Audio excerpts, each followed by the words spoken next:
Hello and welcome to the Beautiful Business Podcast, where today I'm thrilled to be joined by the wonderful Lucy Adams from Disruptive HR. Lucy created Disruptive HR after growing frustrated with the lack of innovation in the HR profession, and she's on a mission to find new ways of tackling old problems by helping us to do things differently. Today, Lucy joins me to talk about building a great culture in the workplace that isn't reliant on bonuses or materialistic perks and rewards, but instead on human interaction and leadership. Because of her extensive experience, I'm looking forward to challenging Lucy on the intricacies of building a great culture and what we should be doing to inspire our teams without using money as the key motivator.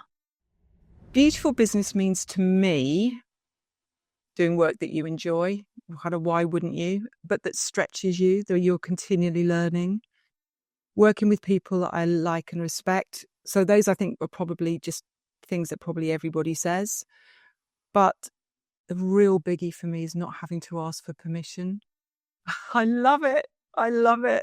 I think, when you've worked at the BBC and you've got countless stakeholder committees and steering groups and levels of approvals and so on, I just love the fact that my business partner and I, we just do it. And if it goes wrong, it's on us, but we can make it better. So I love not having to ask for permission. Welcome to the Beautiful Business Podcast from the Wow Company. If you're searching for the right strategies, tools, and connections to ignite your thinking and elevate your business, then join us for a fortnightly dose of inspiration. Our guests range from industry-leading agencies and cutting-edge tech pioneers to motivational speakers and executives, all offering actionable insights to help you thrive in profit and purpose. So, whether you're a growing consultancy or an agency leader, this podcast is your source of knowledge and encouragement to spark meaningful change in your business and beyond.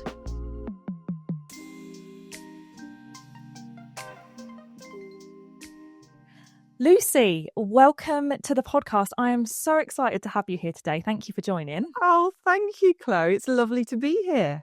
I always start off the podcast by asking people to tell us something about them that we don't already know, because I'm able to do my research on you and find out all the stuff that's on LinkedIn and on Google and whatnot. But who's the person behind that? So tell me something that others might not know. Right. Well, I'm going to actually talk about my dad because my dad was actually in Star Wars and he was in The Empire Strikes Back. He was an actor, obviously. And I have a little figurine. I don't know if you can see it for those of you watching. It's kind of behind my clock. It's like a little figurine of him from Star Wars. Oh. So I think that kind of slightly extrovert performer is probably in there somewhere. That's an incredible little fact. I love that. So that's okay. So you've got a little figurine at the back there. I have, of my dad. That's so cool. I love that. And did you did you get to go and see him when he was on set or? Yeah. So we didn't go on set, but we went to the premiere. I remember the premiere, the UK premiere at Leicester Square. I think it was about 79, 80 around then. And it was just amazing. I bet that was such a good day out. It really was. Although I haven't actually watched any of the other Star Wars because it's not really my thing. But I've watched that one. Keep watching the one with your dad. Exactly. Oh, exactly. That's such an interesting fact. Thanks for sharing. I'm definitely going to look out for him now. I've not watched Star Wars either, but I'll make it a priority. No, seriously, thank you for sharing. And let's get back to business, I guess. Talk to us a little bit about Disruptive HR. Like, what are you doing there? How's it grown? Give us the lowdown. Yeah, well, we're 10 years next year, which I can't actually believe. And, I never set out to be a kind of business owner and entrepreneur. In fact, I didn't actually start doing it until I was kind of really old. I'd had a corporate career in HR, and my last kind of corporate gig was at the BBC. So people will have heard of that, one of the jobs that you don't need to explain or places you don't need to explain.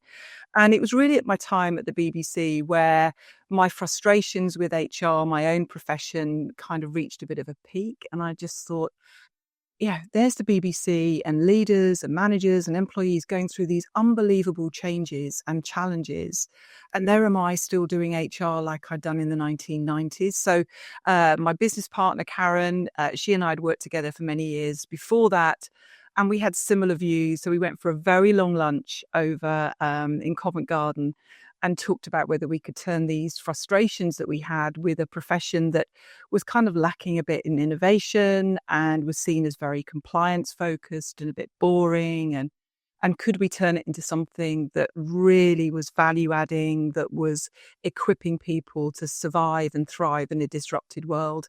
And so so that's coming up 10 years next year, and we work with leaders and HR people all over the world now, and in every sector, small, large, public sector, commercial. And we have a kind of a mission around changing people practices for good.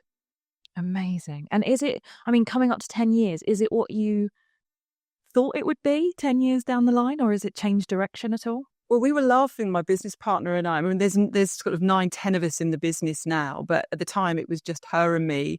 And we did this session where we kind of had to write down answers separately and then compare notes. And it was kind of trying to assess whether we had similar values, which we knew we did, but also similar aspirations, because I think that's, in a partnership, that's really important, isn't it? That you have similar ambitions for the business. Of course. And we were laughing because it was like, our financial ambitions were like pay off our credit card. Our credit cards have been paid off, and we now employ, 7/8 people, and we love it. We absolutely love it. So I don't honestly think we had any real great expectations at the beginning. We just wanted to do interesting work. We liked working with each other. We knew that there was a gap in the market for what we were doing. But the business has grown and changed. And, obviously COVID has a big impact. If you're doing a lot of our work was a lot face-to-face, in-person delivery of keynotes and training and so on. And so now probably more than half our business is actually an online subscription. So that changed things again. And so I think I don't think we had any ambitions when we set out. It was just like, can we pay the mortgage? Are we going to enjoy it? Are we going to do interesting stuff? And yes is the answer to all of those things. And we love it. We really love it. Yeah, I love that as well, that you've made like reasonable goals, like human goals, right? Just want to pay off your credit card. Who doesn't want to pay off their credit card? So, I mean, you've made it, right? Success. Exactly. Win. Amazing. So obviously I'm here to talk to you a little bit about culture today. I mean, let's just start, I guess, right at the beginning. What, in your opinion, makes up a great culture? Yeah, it's a really tough one, this, because it's funny enough, I was talking to a client this morning and they were saying, oh, we need to change the culture. And I was like, so from what to what? And actually they were struggling to articulate it, because I think it's so nebulous and means so many different things to different people. I think that a great culture for me boils down to 3 things. I think it comes down to, is there trust? Do you feel trusted? Do the leaders in the business start from a position where they trust the people that work for them to do a decent job, to behave decently to one another, to have shared ambitions for the organization? So I think that trust is absolutely at the kind of bedrock of a good culture. I think the second part of a great culture is where people feel that they belong. And I don't mean in a kind of, oh, we're all a family. We're not a family. I think employers talk about we're like a big family. Well, you don't get rid of your family when times are tough, do you? I mean, you might wish you could, but when money's tight, you don't start getting rid of your family, but which we do. So, but I think people can still feel that they belong to something. So if you feel included, that you feel that you matter, I think that's great. And then the third thing I would say is which is a bit of a buzzword, but it's this psychological safety. And psychological safety, when you've got it, it's where you're not frightened of making a mistake because you can learn from it. There's no kind of blame culture. You're not frightened of speaking up if you see something that needs changing. And those kind of cultures where you feel free to innovate, even if it doesn't work out, I think those are fantastic cultures to be in. So a sense of trust, a sense of belonging, and that psychological safety, I think, is vitally important. And then not related to kind of what is a good culture, but I think what makes a good culture is your line manager. So, in some ways, it doesn't really matter what my profession does, the HR side of it. Our daily experience and the way in which we know what the culture is about is the daily interactions we have with our line manager, and that is just the most important thing. If you can get that right as an organization, if you have great line managers, great people leaders in your organization, you will build a great culture. Mm. So that's where you'd place the responsibility then, is actually like, obviously everyone's got a bit of responsibility in maintaining the culture, but actually of demonstrating and setting the tone of it Yeah, comes I mean, I from. think in that sense, if you're big enough to have a middle management tier, put people reporting into people reporting into people, but anyone that is responsible for people who work for them, who have that power. Now, they might be senior leaders, they might be middle managers, they might be supervisors, but they're the ones, particularly the middle managers, the supervisors, they're the ones that actually bring the culture to life. So, I've worked in very large organizations, and I've worked with very large organizations now where they spend a lot of time talking about the values and the leadership conference, but actually it's the people on the ground that make the difference. I remember when I worked in the rail industry, and we were kind of bidding for contracts and taking over contracts in rail maintenance. And I remember a union leader saying to me one day, so you're planning all of these changes and you say the culture is going to be different, but I'm going to be working for the same guy I've been working for 25 years. How's that going to change? And so I think that's one of the reasons why culture change is so hard is, particularly if you're a larger organization, is that you're having to work through others rather than it's just your own behaviors. Yeah. And the 3 key points that you mentioned there, I noticed not one of them included perks, rewards, monetary kind of, I and that's really, where I want to go with you right now is about this kind of bonus culture, that I just wonder if it's something that is a bit of a habit that we've maybe fallen into from past experience, past generations of working. We're quickly approaching the holiday season now, and I'm intrigued because you start to hear these words come up, right? Bonus and rewards and parties and things like that. Do you think it's just a what are your thoughts on it?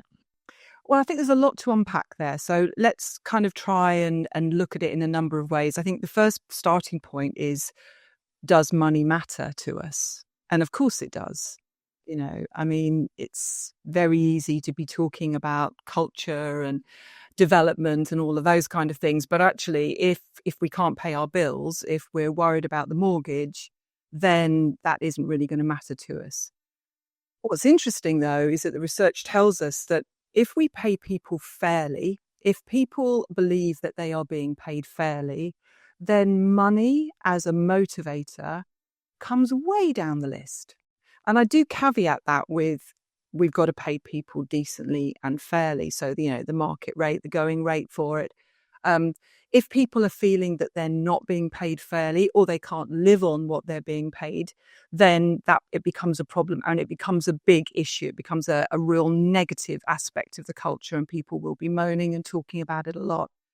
But I think too often we've relied on the bonus, this kind of big financial carrot or small financial carrot, depending on what we're offering, as kind of being the way in which we reward, and that we're going to see this fantastic uplift.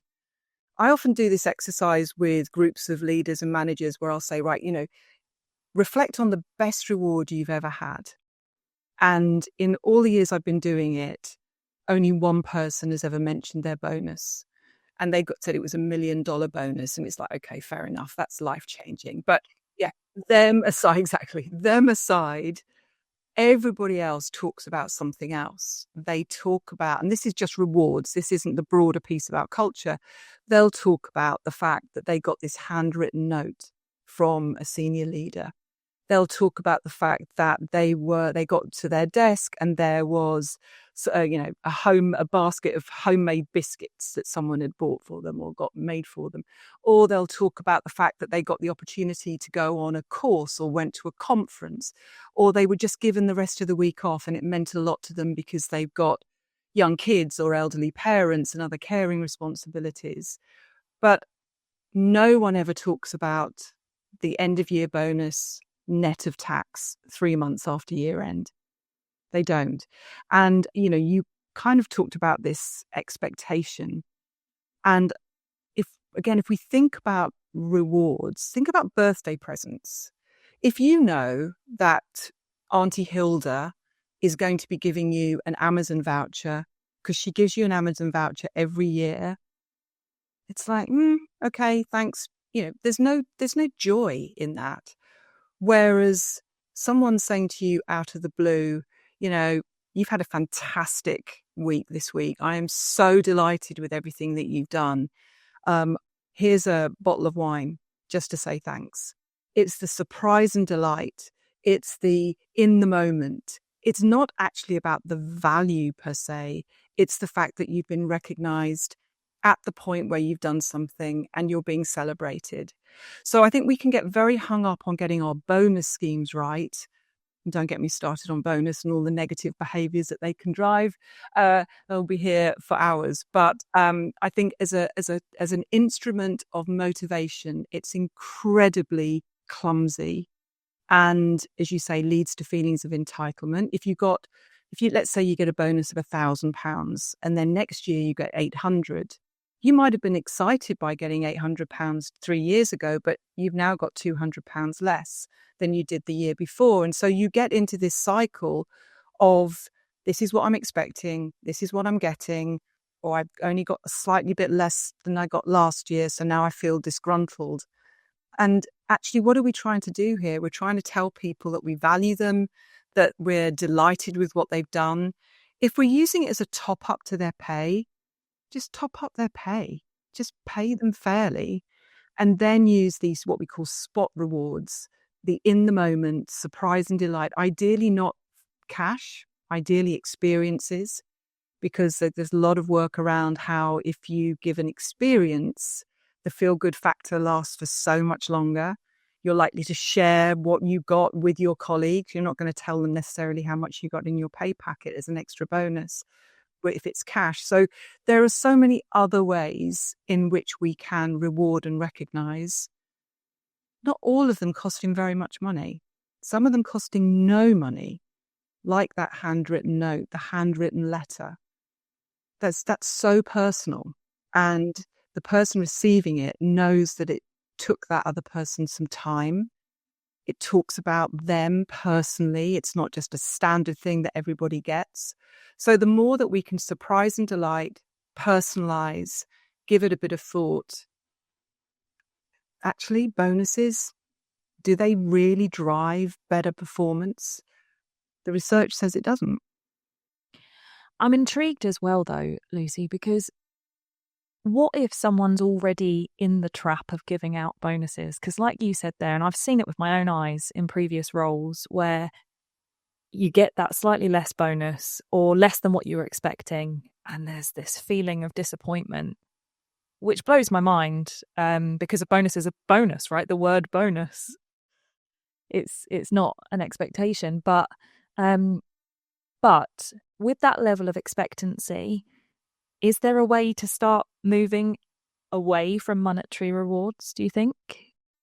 I mean, it's hard to do it it's hard to do it quickly. And I think if you're doing it because there isn't any money to pay as extra, it's really hard. So what I would suggest is that if people are thinking about perhaps taking away bonuses and moving to a much more modern, contemporary approach to reward, then, and that could be things like profit share, team-based bonuses, if you still want to pay some money at the end of the year, is, first of all, you need to be completely transparent with the numbers, and you need to be feeding this through early. So if you're thinking about moving a bonus, don't do it at a point where we just can't pay it this year, so you're not getting it and now you're never going to get it. It needs to be negotiated. You might have to buy some of it out, a kind of typical on-target earning expectation. So, and obviously we're then thinking about NI contributions, particularly with the recent budget, and pension contributions. So you've got to weigh all of those factors in, but you still will need to pay some of it out, and maybe not all of it. But what are you replacing it with? If you're not going to be paying a bonus this year because you can't afford it, don't wait until you can't afford it, but you need to be drip feeding and real transparency on the numbers. Which is, I mean, something that I'd advocate for anyway, right? Like, even if you can afford a bonus, like, it's always good to have that transparency. Can you talk to me about remote and hybrid working? How do you think that's challenged culture and building culture? It's really interesting to me how organizations, leaders, the ones that are saying, come back to the office, and they use culture as the rationale for it. A culture is not created by an office, right? A culture is created by relationships, connectivity. It's also about how decisions are made. It's about the psychological safety, the feeling of belonging. That isn't necessarily going to be there because of an office. I have seen great offices with really rubbish cultures. So it's not about the building, and it's not even necessarily about people going to that building. It's what gets done whilst you're there. So I'd really despair with, organizations who have said, right, we're going to bring everybody back, or we're going to have this kind of 3 days in, 2 days out, because it's nonsensical. The more progressive organizations are saying, actually, what we're going to do is to say to our people, work when and where you're most productive, but do it on the basis of a conversation with me as your line manager, and we'll work it through. You might not get everything you want, because we don't always, we're grown-ups, but let's work it through. Let's have a conversation. And I really like what some organizations are doing. I was talking to a law firm the other week, and they say, we bring people together when we want to celebrate, educate, collaborate. I really like that. And I think the education point is a good one, because sometimes actually we learn by watching, particularly younger people. Another organization that we work with talks about come into the office when there is purpose and value. And that's decided by the manager with their team. So it's a grown-up conversation.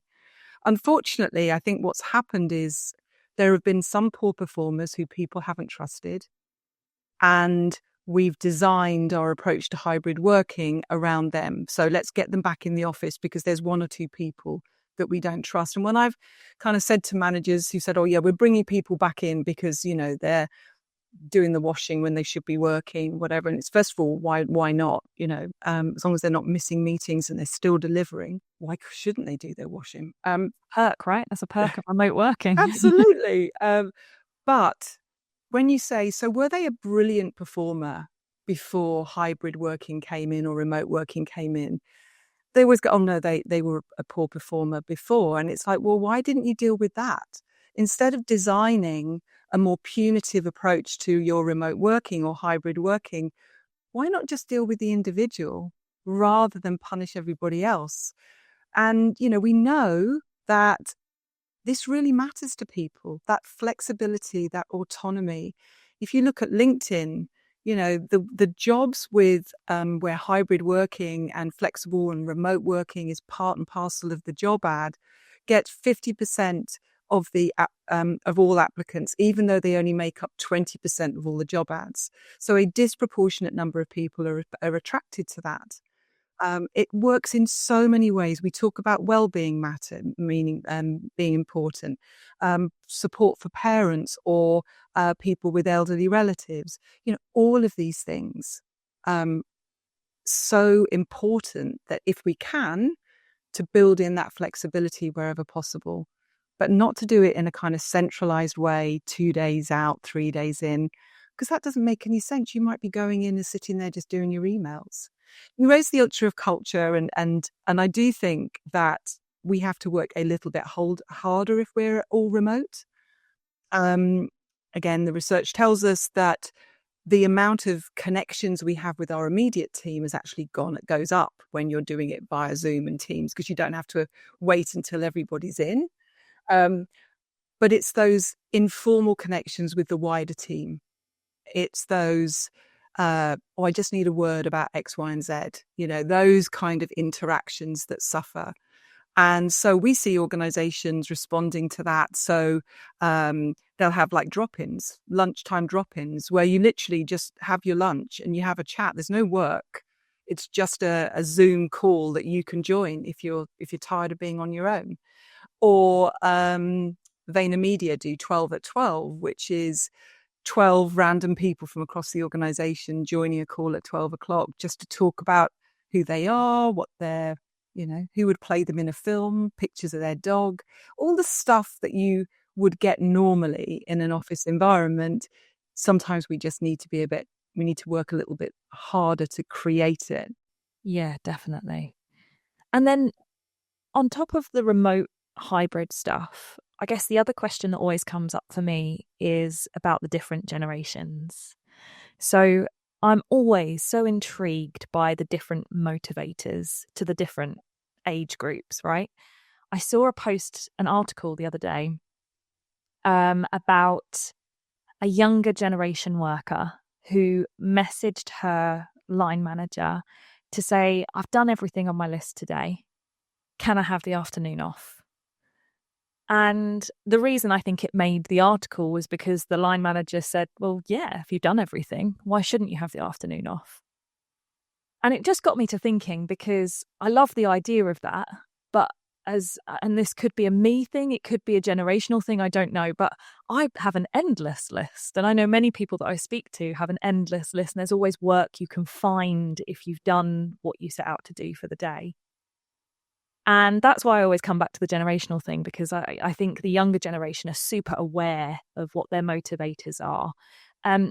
Do you notice big differences between the different generations? Let's start there. Yeah, so this is a kind of, as you've probably gathered, I have lots of these, but this is one of one of the things that gets me really worked up, because I do think there is a risk that we write off a generation as being snowflakes, work shy, etc.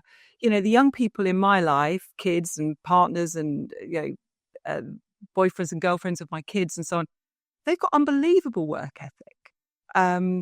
So I do worry that we've designated this group of younger people as being work shy or flaky, lacking in resilience and so on. Having said that, I do think that there is a greater level of awareness amongst that group of their well-being.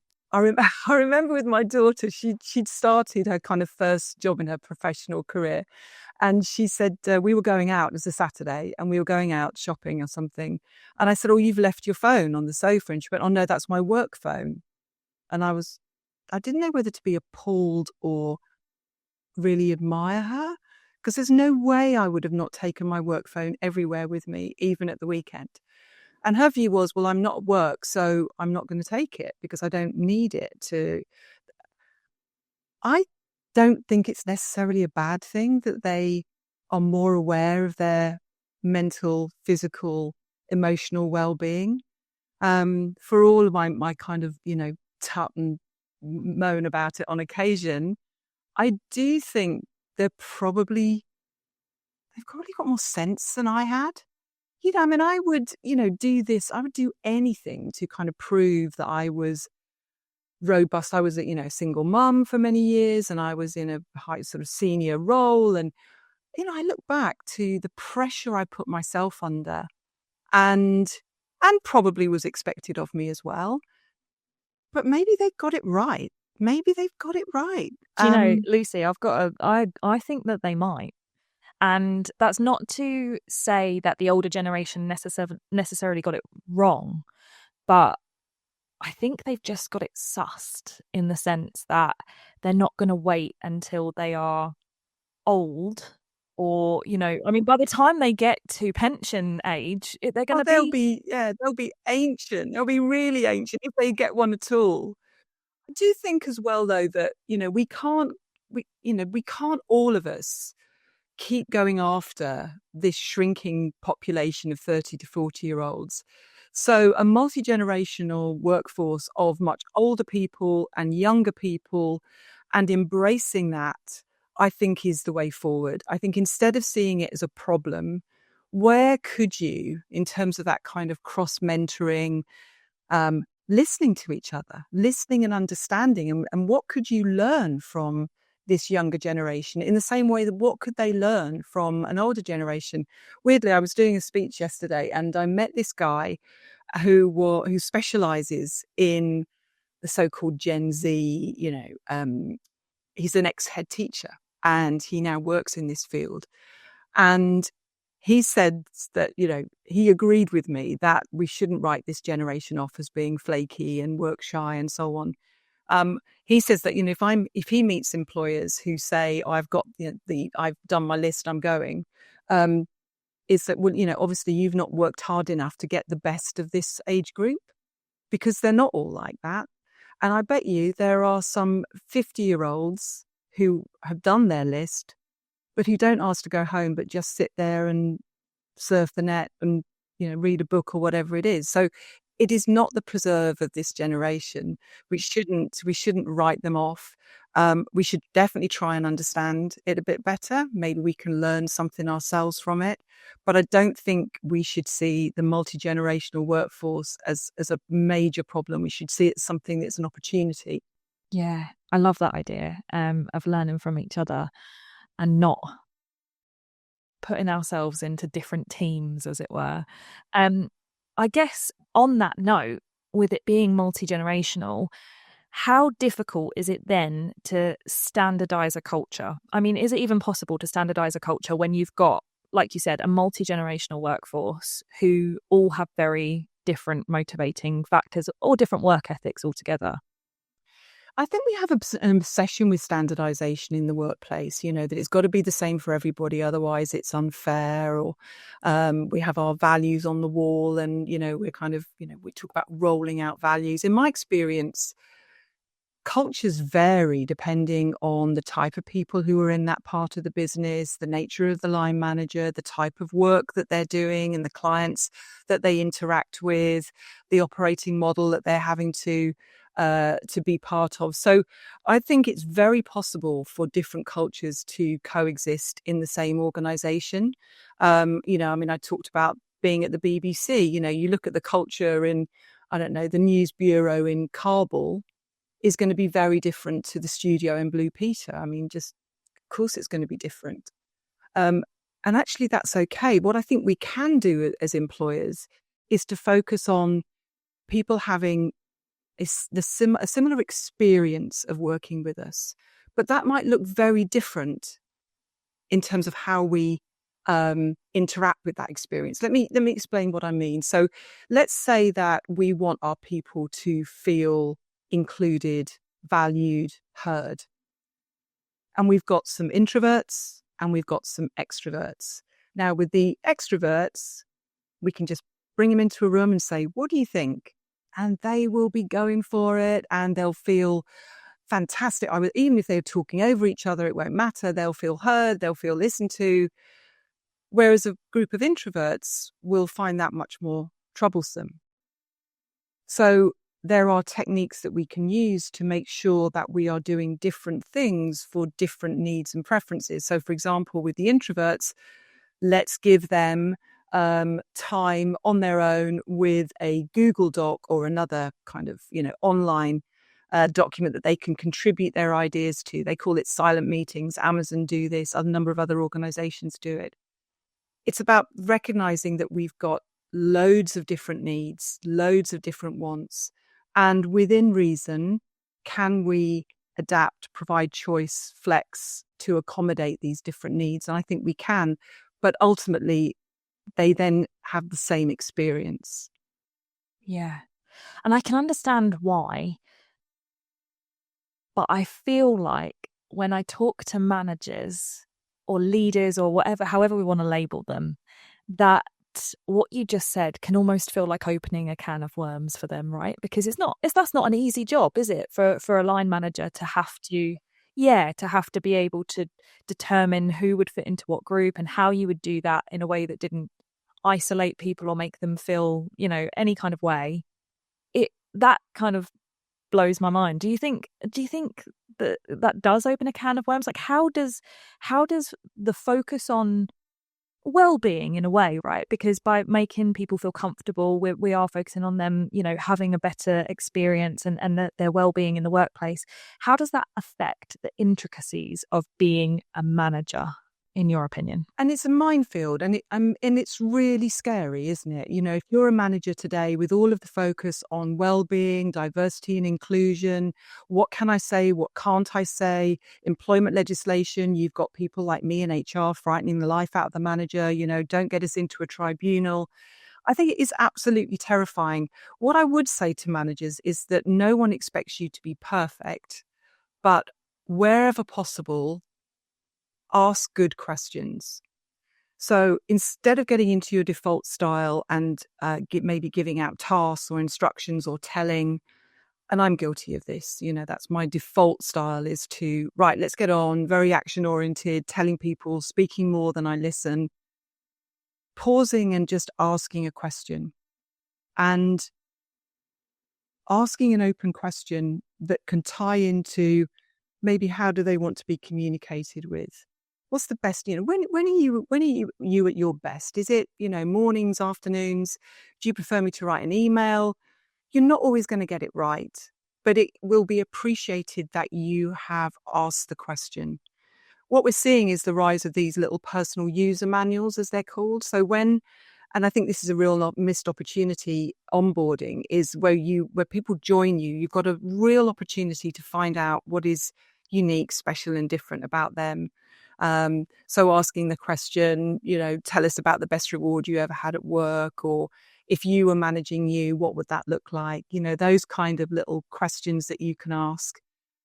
And again, you're not going to get it right all the time, but asking the questions at least will give you more insight into who the people are in your team, what makes them tick. Equally, what I would say is that they are grown-ups, they are adults, and it's not about you having to look after them. And I think sometimes as a leader, we want to take care of our people. We go into that parental mode.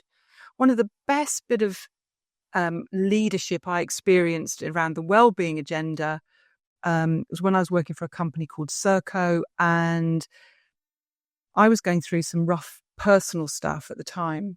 And my line manager, the kind of MD of the division, said, "Oh, can I have a word, Lucy?" And he said, "Look, I know you're going through some difficult stuff at the moment." He said, "But I'm not going to patronize you. I'm not going to take work off you. I'm not going to keep asking if you're okay. I'm not going to tell you to take time off." He said, "However, but you're a grown up. I expect you to let me know if you need anything. But what you need to know, Lucy, is whatever you need, you've got it." And it was the best. I mean, I still remember it now, and it's like 20 years ago. It was so empowering. It was caring. I knew that he got my back. I knew that he would respond to my needs if I would, but I needed to ask. And it's not the manager's responsibility. They're not, telepathic. They can't possibly know what's going on in your home life, and you might not want to share that with them. But I think too often we kind of assume that the manager has to take care of all this stuff. And actually, I think what the manager can do is to have those kind of conversations with their people. You're grown-ups. If you have anything that you need to raise with me, I've got your back. I'm here to listen if you need me, and and obviously follow through on that. But you don't have to be the one that is the mental health support. Yeah. I've always said that's what like loved ones and friends and family are for, right? Is that extra support. But That's Or, we can direct them to counsellors, and sometimes absolutely, we yeah. pay for that. So, there are professionals in this area. And I think sometimes we think as that we've got to look after them and that they're grown-ups. But it's interesting, even how you just talked about it there, how it completely almost flips it on its head. Like I said, it's almost like opening a can of worms. Oh my goodness, I have to cater to everybody, and they're all individual and they've all got different ways. But actually, by saying to them, what would you need or what would you like, that gives them the responsibility. Yeah, and it is their responsibility. Yeah. It's their well-being. It's the same with performance management, career development. More and more we're seeing organizations follow a trend which is around employees owning it for themselves.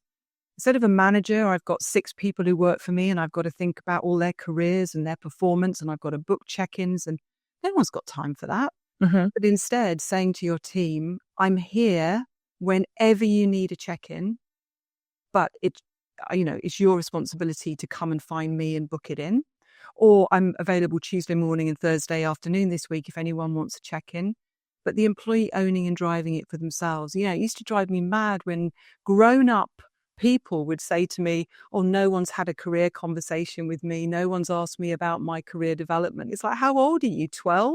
Mm-hmm. No one's going to care about your career as much as you do. Yeah. So what are you doing about your career development? And of course, the manager, the leader needs to meet them part way, but it's really important that they own and drive it for themselves. Yeah. I really do love that. And whilst we're kind of off track a little bit, I guess. So we are talking about money and bonuses and things. But whilst we're here, I'd love to check in with you about recruitment, because I think it's such an important part, isn't it, of building a great culture, is the recruitment. Like I say, with remote working, with this culture being such an important part and well-being such an important part of work life, are we still, in your opinion, recruiting in the right way to get the right people, or does that need a bit of a shake up as well? Yeah, and it is being shaken up. I mean, it's such a hit and miss activity, isn't it? It's so transactional. Mm-hmm. We've got a vacancy, let's go to the market and try and find someone. And increasingly, we're seeing that employers are not leaving it to chance in the same way because, what is it? 70% of people aren't actually looking for a job. So the pool's already smaller. And do they happen to see our job ad at that time? So we're seeing it being shaken up. And I think the key way is through talent communities. So this is where organizations actively build relationships, even when they don't have a vacancy. And of course, technology helps that. So you've got, particularly where you've got a brand that is well known. So if you've got a consumer brand, fantastic. But even if you haven't, you can still develop your Instagram account talking about, these are the people that work with us, get them to actually celebrate, talk about what you're up to. And because we're going to believe that it's a great place to work far more if the employees who are already there are talking about it than a job ad. So building those relationships, albeit online, maybe in person, giving them a reason to be in touch with you, give them your details. So it could be that you're giving career advice, or you've got a diagnostic that they can do, or but continuing that relationship. So at the point where you do have vacancies, you have already had conversations with these people. You've got to know them, sometimes online, sometimes in person. So this, I think, is a much kind of safer way of making sure you're getting good people through the door, rather than were we lucky enough for them to be in the right place to see the job ad, and then can they perform an interview? So there's all sorts of other things that organizations are doing, thinking more about auditions. So, I mean, at the BBC, we used to get people to write essays on, how would you run Panorama? It was like, how can an essay? I mean, all these people were like super bright, very good at essay writing, but instead, so McKinsey get you to do a presentation. We're seeing organizations kind of thinking about more of an audition to kind of get a real feel. So you're really testing for that. And then, of course, there's this big dilemma. Do you recruit for skills and experience or attitude? And, all I would say is, as an HR professional of many years, it is very rare that people come to me, leaders, managers come to me because they've got a problem with someone in their team because they haven't got the right skills. It's always because they haven't got the right attitude. Yeah, I hear you. Okay. So, and I think that's the thing that always, I don't know. I think when you go in for an interview, right, whether you're auditioning or whether you're just doing a straight interview, it's really hard, isn't it, to kind of judge whether somebody would be able to fit into that culture well off of a 45-minute to an hour-long interview, even if you do that twice, because it's such a set-up environment, isn't it? Completely. So I think, recognizing that let's get to know them as well as we can in advance before we've got a vacancy, using the probationary period.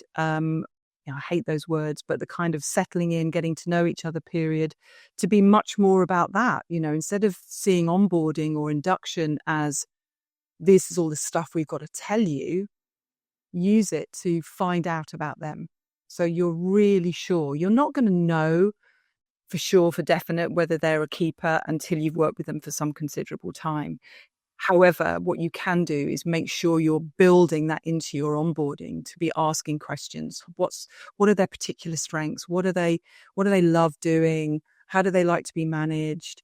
Get to know them in that period rather than just broadcast at them. Yeah, absolutely. So important. And I think whilst we're talking about recruiting and filling roles, another area that always fascinates me is how we've kind of got this picture in our head, or we're conditioned to think that actually the trajectory of a successful career is moving into a management role of some kind, right? I think that's a very generalized statement, but most people that I speak to would see that as their kind of way up, as it were. And I just wonder how we can get to a point where we're normalizing careers away from people management, as it's not a failure or a failing on your part if you're unable to lead people. It just means you've got a different skill set, right? Yeah, I think it's very hard because we are seeing it in some sectors. I think BMW do this very well, where you can have a parallel career path as an individual contributor that has as much status as somebody that's running a large team. That's not the norm. We've gone for these kind of pyramid style organizational shapes. So by definition, the higher up you go, the more people you have to report to you. And I think as an HR person, this is the biggest issue that we face, is that we have managers and leaders who wanted to get promoted, wanted to progress, wanted to get more money, more status, all really valid reasons. They were the best individual contributor, the best technically, and now they've got a bunch of people. And they really don't want to get involved in that. They really are happier doing the technical role. And I think if we can look at the structures of our organizations and say that it's totally feasible that you can be this individual contributor, I think there's some old-fashioned thinking still around that is, as you go higher up, you've got to have a span of control of X. Life isn't like that. These kind of neat organograms that we've got where, over 8 is too many, under 3 is too few. Who says actually we need to be thinking about these more agile teams, people playing to their strengths? When we have people playing to their strengths, then we outperform. We have a great culture because people are enjoying it more. It's when we're kind of shoehorning people into management roles, and back where we started, if you've got people in people leadership roles in your company who don't get their kicks out of creating the best environment for their people, who, get their sense of self-esteem and kudos from enabling people to do their best work, then your culture will not be great. If you've got people in those leadership roles who are the most gifted, the best technically, the ones who are great at managing upwards, the ones who think that they know more, are more resilient, bigger, better than everyone else, that will not be a great culture. And we still see it. We still see it so often, don't we? Yeah, absolutely, we do. Okay, so you mentioned this earlier, and I'm just going to bring us back to it. You talked about, I think, actually, you've mentioned it throughout. You've talked about a very human element to the leadership style, right? All of these things about creating the psychological safety, and it's all things that, we need good, solid humans to do, and people who, like you just said, enjoy doing that kind of thing. Let's come back to the fact that we're heading up to Christmas very quickly, or the holiday season in general. And what advice would you give to those good, solid human leaders that want to reward their team over this time, but maybe are used to doing that with a little monetary perk or something like that? How can they move away and move back into rewarding differently? If people have no idea that money isn't around, if money is not available for the Christmas party, for a small celebration, and then you announce it nearer the time, that's a problem, because that's the kind of surprise you don't want. You want surprise and delight, not surprise and dismay. So, that kind of preparing people, I would then ask them and say, yeah, this is the budget we might have, or that we do have, or there is no budget, but what can we possibly do within reason to make it a fun, let's nominate a time, and let's have a good fun time at that point. Personally, I hate that kind of stuff, but if that's the kind of team that you've got, if it's very social, then it might just be that you say the only thing that we can possibly do is that we give some people some extra time off. What I think we need to separate out is reward as a thank you, reward as an incentive, and reward because it's traditional, seasonal. I actually think that people usually have tons going on at Christmas. Would it be better to kind of wait and do something, So I think ask the team, Yeah. be open, apologize if you haven't been open enough. Leaders with humility go down really well, and ask them. Yeah, I love that. I love that idea as well, that it doesn't have to be on Christmas. January and February are like the most depressing months sometimes, aren't they? And I know if someone was to ask me, I'd be like, yeah, let's do something then. Yeah. But if you feel that actually something is warranted, not because it's Christmas but because it's the end of the calendar year and you want to mark it, writing someone, not a text, not an emoji, not not a typed letter that's the same to everybody, but a letter handwritten to each person in your team, calling out 2 or 3 things that you have found particularly great that they've done in the year, and what you're looking forward to doing with them in 2025 and the contribution that they're going to make. Yeah, there might be a bit of disgruntlement about end of year bonuses and not having a party, but I can guarantee the vast majority of the people in that team will still have that letter in 25 years' time. They will keep it and they will talk about it, and they will tell their husband, wife, kids, parents when they go home. It will mean something. Now, it's not going to turn the disengaged, angry, resentful person around, but let's face it, you've got bigger issues with that person than their reaction to a Christmas letter. Definitely. Well, Lucy, I feel like I could keep talking to you about this literally all day. So let me ask you about Disruptive HR. Have you got, what's coming up for you guys? What plans have you got? So we have got coming up next year, we've got a new program that we're launching for chief people officers, which we're really excited about. And that's filling up very nicely, starts in January, because that's quite a lonely role. So we've got all sorts of things planned around that. We are also relaunching our Disruptive Leaders product platform on a new platform that we're getting sorted. So that's really exciting. We're going to just have a bit of a tidy up Isn't that boring on branding and so on? And we've relaunched our own podcast, HR Disrupted. So we're really excited about that as well. So there is lots going on. Yeah, that is all. That's going to be an exciting 2025 for sure. And I have listened to the podcast and I love it. So if anyone wants to, go and have a little listen. And the final question, Lucy, that I ask everyone who comes onto the podcast, what does beautiful business mean to you? Beautiful business means to me doing work that you enjoy. Kind of why wouldn't you? But that stretches you, that you're continually learning. Working with people that I like and respect. So those, I think, are probably just things that probably everybody says. But the real biggie for me is not having to ask for permission. I love it. I think, when you've worked at the BBC and you've got countless stakeholder committees and steering groups and levels of approvals and so on, I just love the fact that my business partner and we just do it. And if it goes wrong, it's on us, but we can make it better. So I love not having to ask for permission. Amazing. Thank you so much. That's such a great answer. And I've loved listening to everything today. Like I say, I really could keep going on. So I really appreciate all of your expertise and advice that you've given. And I think it'll be really helpful for our listeners. I really hope so. Thanks so much for having me, Chloe. It's been great.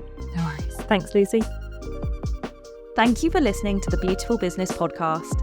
If you've enjoyed this episode, then please remember to subscribe and leave us a review. For more advice and practical tips on what it's really like to build a beautiful business, visit our content hub at wowco.uk/hub or check out the link in the show notes.